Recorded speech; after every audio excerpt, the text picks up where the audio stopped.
is Jason Cade. This is my Wall Street Journal assignment on motivational theories.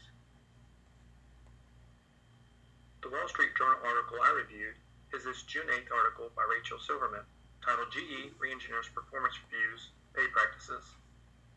I feel that Silverman's article demonstrates GE's motivation to their workforce to help guide the company in a new direction. This motivational strategy is best described as equity theory. Equity theory is a theory that states employees will become or stay motivated when they perceive they are being treated fairly. There are three basic components to equity theory: inputs, outcomes, and reference. Inputs are the contributions employees make to an organization. This is the quote-unquote work the employee performs.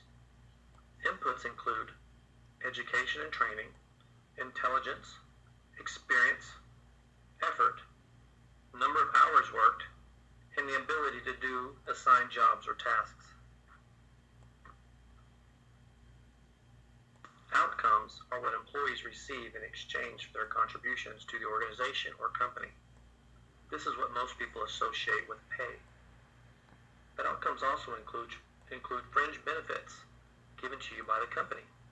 You may have access to the company health club or get a company vehicle. Fringe benefits also include gaining PTO or even having more input in the company.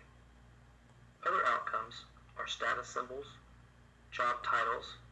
I know I was part of a company that handed out job titles left and right in lieu of pay increases.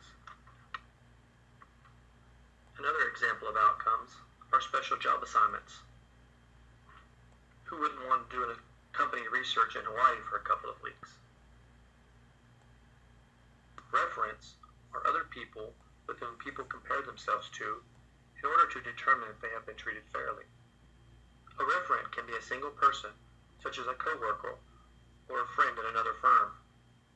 They can also be a team or group of people. This is more of a generalized comparison, such as comparing yourself to all of the assembly techs on your shift.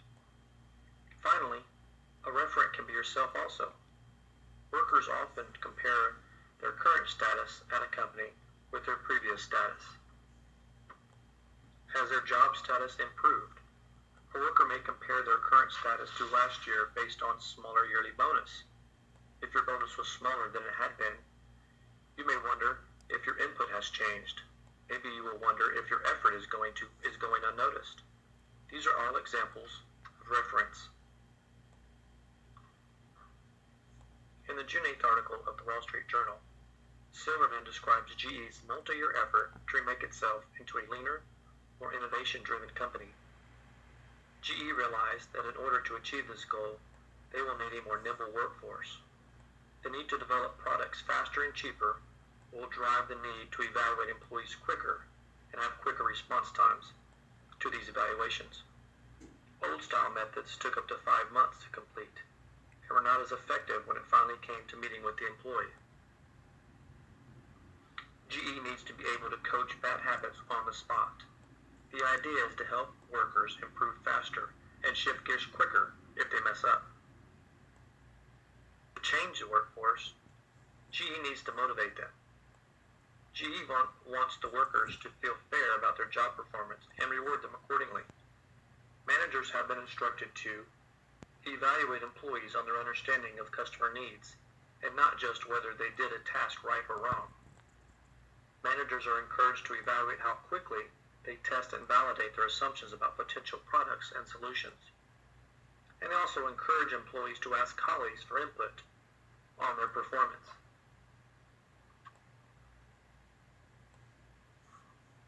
The outcome GE is offering for workers' input is a different way to reward their employees. GE has begun rewarding the thought process more than the actual production being completed. GE started giving out awards honoring teams who have dared to try new things and learn from failure. They intend to reward the asking of questions and not for simply being right. GE is attempting to bring a culture that rewards thinking outside of the box even if it turns out not to work. Other outcomes GE workers receive is the ability to coach their bosses through a facilitator in sessions called Upward Insight. It turns out workers respond to the idea that they can control some aspect of the way in which their bosses think. GE has realized the need for greater and quicker innovation. They also realized that their employees are essential to achieving this goal. GE knows they cannot simply demand their workforce to work hard and be more innovative. GE have to first utilize some innovation in the way they motivate their staff. Equity theory is a direct correlation between work and pay, or input and outcome. This model seems to be working for GE.